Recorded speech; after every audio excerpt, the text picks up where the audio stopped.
Mına kazandaki palavı görürsünüz. Biz kazanға palavı çözüyoruz. Ha, молодец.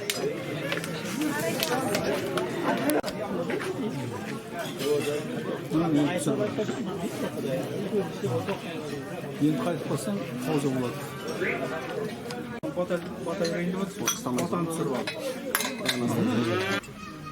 Allah әлемге бейбітшілік берсін. Патшаларға тауфық берсін. Ел билеген азаматтарға нысап берсін. Екі дүние қызы алхамның берекесін берсін. Аллаға деген құлшылықтарыңызды, Аллаға деген сұраныстарыңызды, Аллаға деген садақаларыңызды Алла қабыл етсін. Жеріме, еліме, отаныма, отбасына Құдай тесік берсін. Бәледен, жәледен аман қылсын. Бүгінгі ниеттерін қабыл, дүние жүзінде тесік бақ қарап қыдырсын. Отырған орындарыңыз жоғалмағасын, сізді біздіктерін болсын, барлықта тіршілік істейік. Амин. Амин. Elhamdülillahi Rabbil Alemin.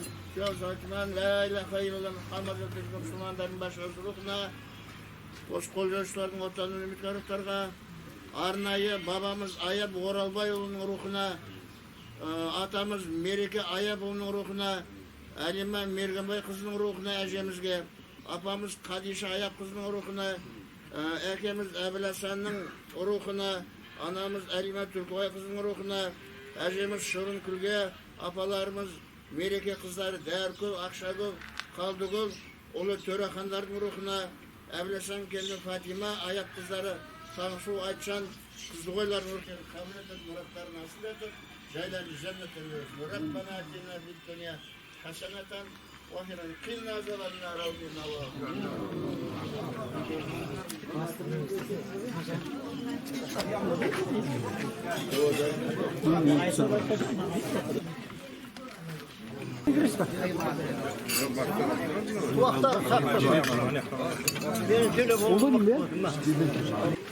Adam ұрпағымен мың жасайды деп жазып қойды сендерге. Мен айтайын деп тұрған сөзім. Мына артында үстеу болса, ол адам еш уақытта өлмейді.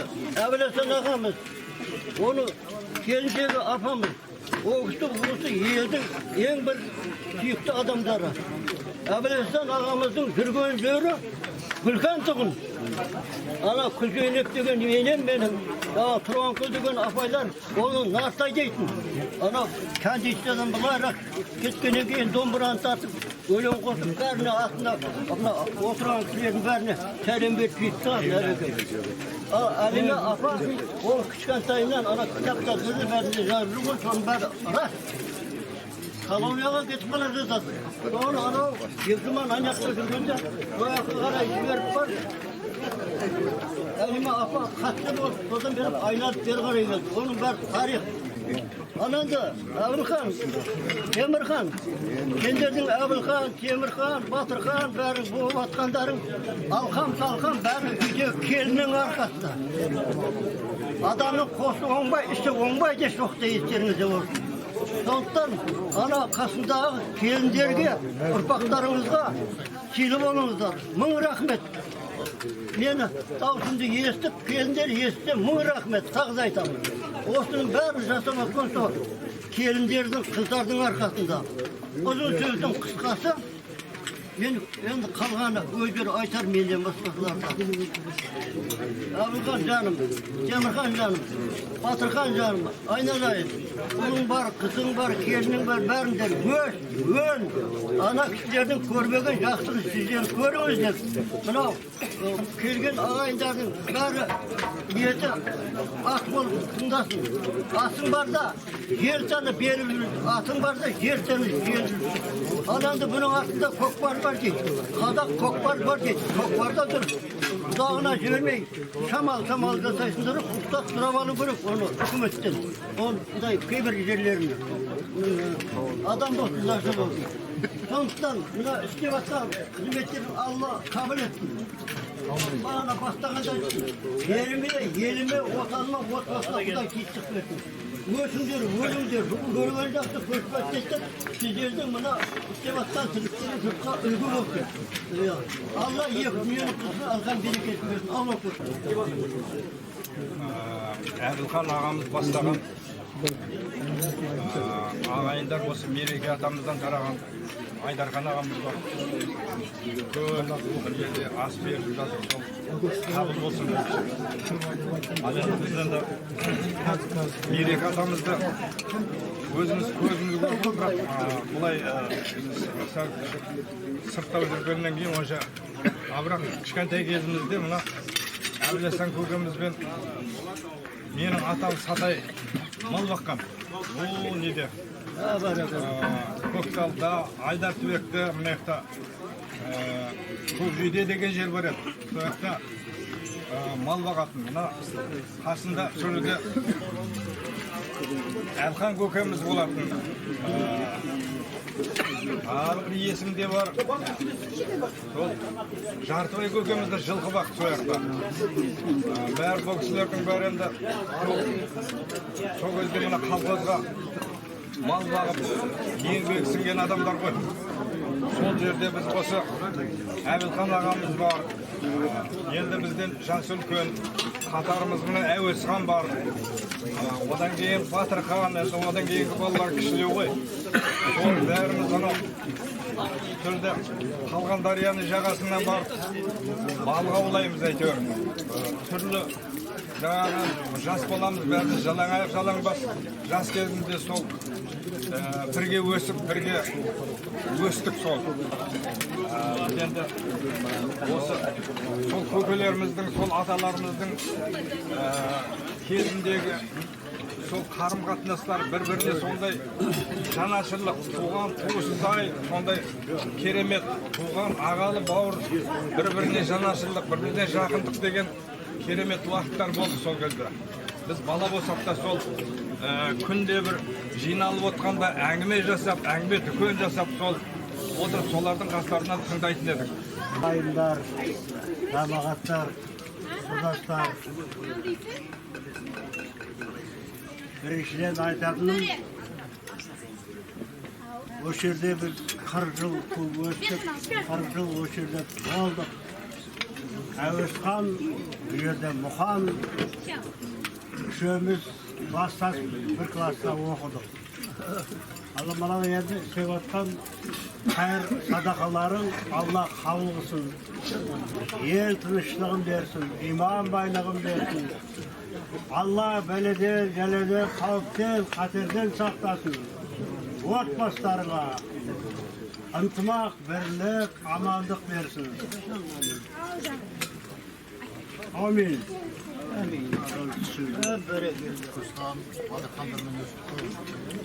Темірхан кішкентайлау болды. Енді шалып байқаймын, барлығы сыртқа кетті ғой, бұл жерде қалмайды. Әуесханда сыртқа кетті, барлық адамда сыртқа кетті, басқа жігіттерде сыртқа кетті. Бірақ олардың барлық ойы, арманы екпінін айтады отырады. Сөйлесем, осы ауылды айтады отырады. Енді одан кейінгі поколение ол ауылды айта қоймас. Осы жігіттер көзі түрімін Әбілхан отырады. Үйіне барсам екпіннің адамдарының барлығын кітабында шығарып жатыр. Қолдан келгеннің бәрін бұның адамдардың бәрін еске алады. Біразы дүниеден өтіп кетті. Жаңа айтып жатыр ғой, мереке көкемізді, ағамызды, көкемізді көрдік, көзіміз. Енді біз кішкентайлау болды ғой бізде. Әбілхан көкемізбен бірден жақсы мінезге бай адам. Әлима апамыз екеуі жақсы өмір сүрді. Ұл өсірді, қыз өсірді. Ұяға, қызын қияға дегендей бәріне білім алып берді. Өздерінде еңбегі. Соған енді ас беріп жатыр екен, асын қабыл болсын. Отбасылары аман болсын. Ауылды ұмытпай келіп өсті. Енді бұдан кейінгі поколение келіп осында ас бере ме, бермей ме? Бұл Пернебек отырып менің нағашым. Мен бір күні ана Зәуреш үйіне бардым. Пернебек жылағанда есілдер ауылды айта береді, миымды ашып. Есілдер сағынышы жауап қатты келеді. Қатты сағынған. Күшім деді бұл күн. Қоя отыршы, оны асықсыз жасамайды. Осындай жағдай ғой, әйтпесе әбекеңінде характерінде сондай. Сондықтан ағайын туысқандар негіздерін бәріміздің негізіміз екпін ағайынымыз. Қолдан келген жауға жасауымыз керек. Заман дұрысталып келе жатыр ғой, мына ас беріп жатыр, тағы да басқа шаруалар бар екен. Енді өткенде де бір өлең оқып берген әбеке, сіз ақынсыз ғой. Мен туысқандар жөнінде ол өлеңді тағы да оқып берген. Орны бөлек өмірде туысқанның ең ғажапын туысқанмен туысқан күн. Кейін сәтте сен үшін жігерленіп, туысқандай қолына туыстар күн. Ол жандарсыз қараңғы күнің анық, туыс деген керемет ұлығалық. Отбасында қызықшылық бола қалса, жетіп келер қолына сыймалы. Әркімнің сыйлас күн қылар аты. Осы ғой бұл өмірдің ғаламаты, туысқанмен тату бол деген бір сөз, әкелердің мәңгілік аманаты. Аман болса әрқашан туысқандар, туысқанмен ешқашан ұрысқандар. Бір туысың ол сенің бір қамалың, сол қамалды құлатпай тік ұстаңдар. Әбекеңнің жұмысы болу керек енді, қарап келмей, қолынан келген ауылға айтуға шамалы еңбегі сіңген адамдарға, екі адамға мынандай диплом әкелді. Оның аты мына бейбітшілік әлемі халықаралық қазақ көпшілік бірлестігі. Маған тапсыр деп отыр, дипломмен Азияға береміз. Құрметті Соғуаева Азия, бейбітшілік әлемі халықаралық қазақ көпшілік бірлестігі ұзақ жылдар бойы еліміздің әлеуметтік экономикалық дамуына және мемлекет қоғам қайраткерлеріне қол жеткізген жетістіктеріңізді жоғары бағалап, еңбек ардагері медалімен наградтаймыз. Бейбітшілік әлемі президенті Қазақ Республикасы білім беру ісінің құрметті қызметкері, Қазақстан Жазушылар одағының мүшесі, академик, профессор Нұғман Алматы 26. Әзия бар ма?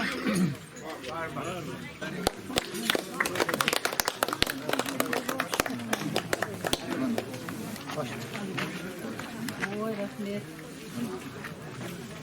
Бұл халықаралық ұйымның медалі ғой. Жаңа мемлекеттік медальдан да жоғары тұрады. Ой, рахмет. Әзияда шетелді ғой медаль.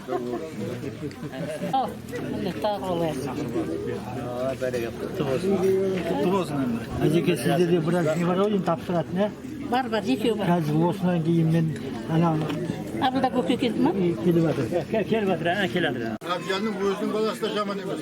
Бүкіл Өзгенттің клубы неше жылдан бері басталып келе жатыр.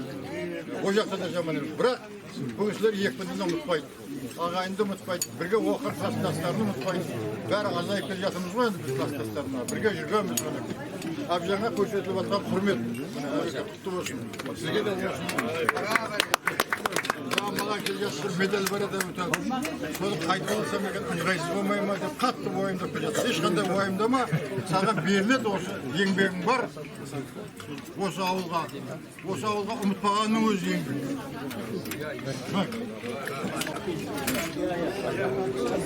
Ағайын сөз осыда ұйымдастырып жүрген Қашен Бөскенбай деген жігіт осы тумасы осы жақта туылып өскен. Одан кейін спонсор мына Әуесхан, Әулесан. Одан кейін мына Мұқан, сосын ағамыз Әбілхан, ең үлкен. Ал сіздерге тілейтінім отбасыларыңызға амандық берсін Алла. Алланың нұры жаусын, Алладан не тілесеңіздер тілектеріңізді берсін. Әумин Аллаға.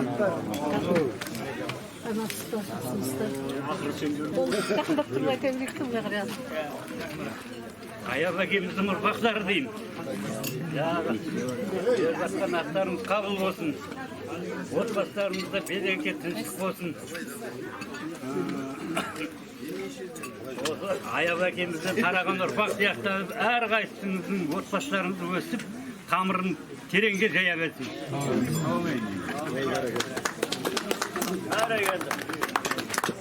Ал құрметті ағайын, армысыздар. Бүгін мына Әбілхан нағашымыз бүкіл бауырларымен елге келіп, ата-бабалардың барлығына Құран бағыштап жатыр. Беріп жатқан ас садақаңыз қабыл болсын аға. Таңертең сағат 6-та 5:30-да оянсам, күн бұлт әдем болып тұр да. Мен айтам анау Дәуітбай атамызды жерлеген кезде төбесінде бір шөкім бұлт жерлегенге дейін төбесінде келіп деп.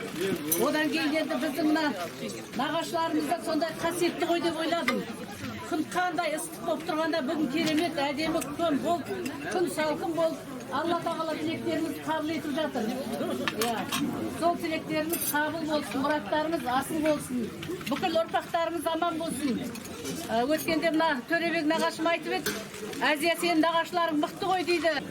Өзің елге белгілі қадірлі азамат болдың. Мына Бекеннің баласы Мейірбек Сұлтанхан бүкіл Қазақстанды аузына қаратқан ақын болып, елді сүйсінтіп алтын домбыраның иесі болып жатыр. Соның барлығы нағашыларыңнан тараған ғой дейді. Шындығында мойындаймыз нағашыларымызды. Жатқан жер жәннатта болсын, топырақтары торқа болсын. Осы тұрған кісілердің барлығының рухтары осы бүкіл елді желеп-жебеп, қолдап, қорғап жүрсін. Ас қабыл болсын. Ұрпақтарымызбен мың жасаңыздар. Темірқазы айналайын, Қарашанда құттықтап отырған өзің ғой енді. Тойларыңыз тойға жалғаса берсін, арты мыңға жалғасын. Кеше ғана мына бала-шағалар өсіп өнген, анау Италия бар, Швейцария бар. Жаңа жан-жақтың бәрі қыдырып кеше келдім, Әбілхан ағамен жеңгеміз екеуі. Сонымен балдарының рахат көрсеткен дейсі. Балдарыңыз өсірген рахат көрсетсін сіздерге. Сіздердің әрқайсыларымыздың бәтелерімізді алсын. Осы кісілер сияқты бала-шағаға біздің осы кісілердің жолын берсін бізге. Баяғыда Америка атам жаңағы сабырлығы соншалықты ғой. Үйге келіп біреу местақтары кетіп атса да, сабыр деп отыра береді екен. Боқтау жоқ, айқайлау жоқ. 30 жасында пірге қол берді. Сондай бір қасиетті кісілердің қасиеті мына Әбілхан ағаның бойынан, барлығының бойынан табылады. Сондай сабырлылықтары, білімділіктері, кеудесін көтермей, кішіпейілділіктері, қарапайымдылықтары. Сондай Алла өзі қолдап келе жатқан шаңырақ. Міне енді Күлпан жеңгеміз осының ұйымдастырудың басында жүрген, бірнеше жыл болды осының ойын алғандарында. Бүгін бір сәті келді. Барлық тірлігіңіз сәтімен болсын. Ниеттеріңіз қабыл, мұраттарыңыз асыл болсын. Рахмет елге кеп қызмет істеп атқаныңызға. Былтыр ана тойымыз тойлағанда айтам, әке-шешелеріміздің барлығы кетті ғой. Екпіндінің сонша адамдарын кім кітапқа шығарып, кім алдарыңызға әкеп беріп, тірілтіп әкеп беріп тұр деймін ғой. Оны Әбілхан ағам әкеп беріп тұр. Қандай екпіндінің кітабын жасап, бүкіл осы екпінден шыққан кісілердің барлығын таспаға қалдырды, тарихта қалдырды. Сол еңбегіңіздің өзі жетіп жатыр. Алладан тек жақсылық болып қайтсын сол қызметіңіздің барлығына. Тілектеспін барлығына. Енді мына ортамызда екі үлкен ақсақалымыз отыр. Қариясын сыйлаған ел қазынал дейді, қариясы бар ел қазынал деп жатыр. Түлкібай Бабылда көкемізден Әділбек Қали ағамызға жаңағы керемет сол марапат тапсыруға рұқсат етіңіздер. Құрметті Түлкібай Бабылда көке, бейбітшілік әлемі халықаралық қазақ творчестволық бірлестігі еліміздің білім беру саласында ұзақ жылдар бойы жемісті еңбек етіп, жас ұрпаққа сапалы білім, саналы тәрбие берудегі ерен еңбегіңізді жоғары бағалап, халық мұғалімі медалімен марапаттайды дейді. Халық мұғалімі. Бейбітшілік әлемі ұйымының академигі.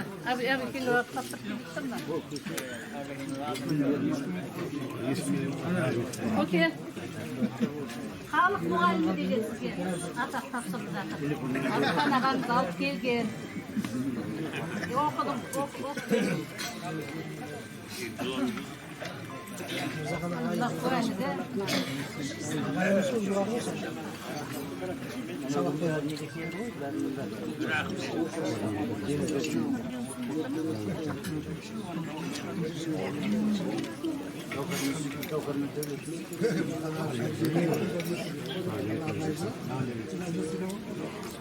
Өсіп өркендеуімізге қосқан үлесіңізді жоғары бағалап, ел ардақтысы медалімен марапаттайды.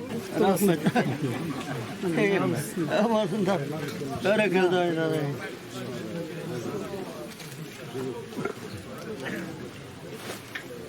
Бейбітшілік әлемі.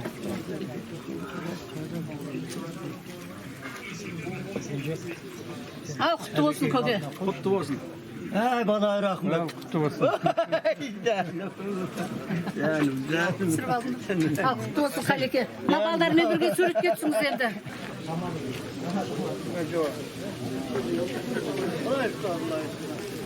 Assalamualaikum құрметті ауыл тұрғындары, ағаларымыз, көкелеріміз, бауырларымыз, апа жеңгелеріміз, қатар құрбылар, ауыл тұрғындары, құда жекжаттар. Бәріміздің де жинап отқан себебіміз Мереке атамызға, Әбіласан атамызға, апаларымыз, әжелерімізге, соңында қалған ұрпақтары еске алып, арнайы ас садақа беріп жатыр екен. Алла тағала ниеттерін қабыл, мұраттарын асыл етіп, әрдайым осындай дүниеден өткен ата-бабаларын ұмытпайтын, әрдайым еске алып тұратын, Құран баштап тұратын жақсы, салихалы ұрпақтардан бола берін, Алла тағала нәсіп етсін. Мына неде Өзбекстанда Бабажан деген кісі болған, бірінші марта құрылған Орта Азиялық Орта Азиялық мұсылмандар деп басқармасының бірінші муфти болған кісі. 45-ші жылы Сталин рұқсат бергеннен кейін сол кісі сайланған екен. Сол кісі бір күні мешітке кіріп келіп, осы жамағатқа кіре салып сұрақ қойды дейді. Ойланып келді ме, кім біледі? Айтыңыздаршы маған білгендеріңіз. Жұмаққа кім бірінші кіреді деген ғой. Жұрдан тәріп қапты, кім кіреді, қайдан білейік енді? Былайша не шариғатта айтады, бірінші пайғамбар сөйлесем кіреді дейді.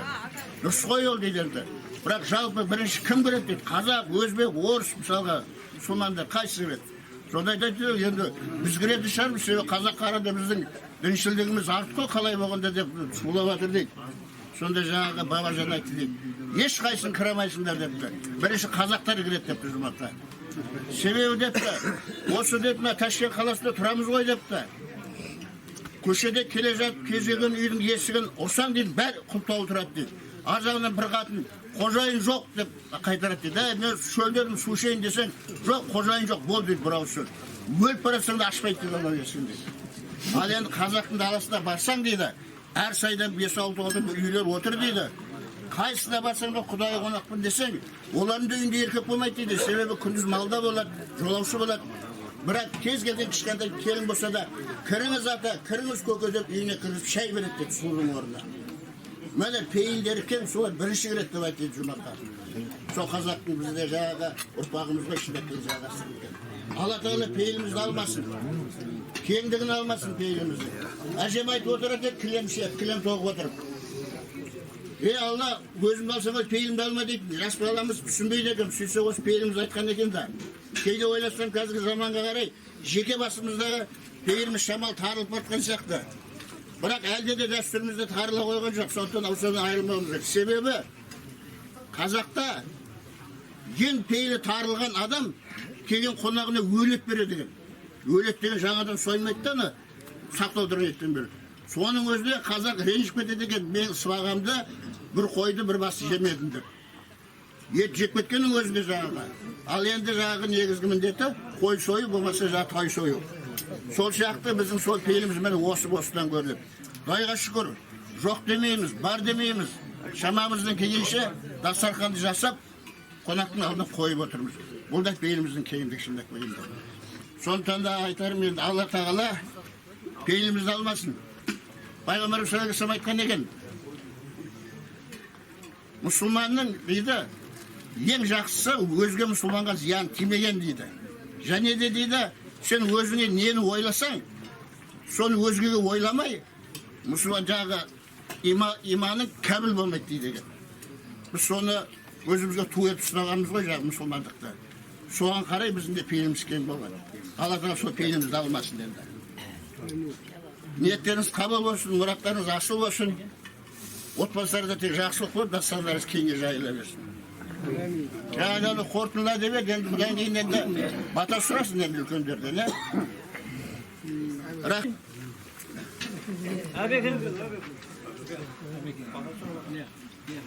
Ал мынау әбекенің балалары жасап атқан тірліктерін Алла қабыл етсін.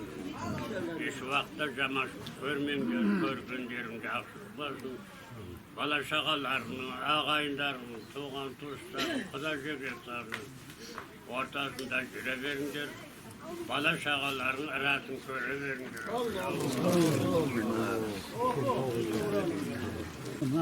Bismillahirrahmanirrahim. Otur et. Rabbana kirli ve validaya ve yamat hisabi Allah Teala o sokulgan ayetlerden bulmasa başına öyle adam atasavva Muhammed'e sözüm cami peygamberlerine la ilahe illallah Muhammed ve Müslümanların başlasına koyacakların ortalarını müttedirokları var. O sevlettin müttedirokların başlasına arnayı babamız Ayap Oralbaylı'nın ruhuna, atamız Mirike Ayap'ın ruhuna, Elime Mirgenbay kızının ruhuna, apamız Kadişe Ayap kızının ruhuna, ekemiz Ebil Hasan'ın ruhuna, anamız Elime Türkbay kızının ruhuna, ecemiz Şorun Kulge'ye, apalarımız Mirike kızları Derkul, Akşagul, Kaldıgul, yani Ulu Törehan'ın ruhlarına başladım. Ebil Hasan gelini Fatıma'nın Ayap kızları Tansu Ayçan, kızlıbayların ruhlarına başladım. Rabbena atina fid dünya haseneten ve ahiret azna. Qinna zırınlar. Elhamdülillahi Rabbil alemin. Bir rahmet ve rahmin Allah'ım. Allahu Ekber. Sağ olasın.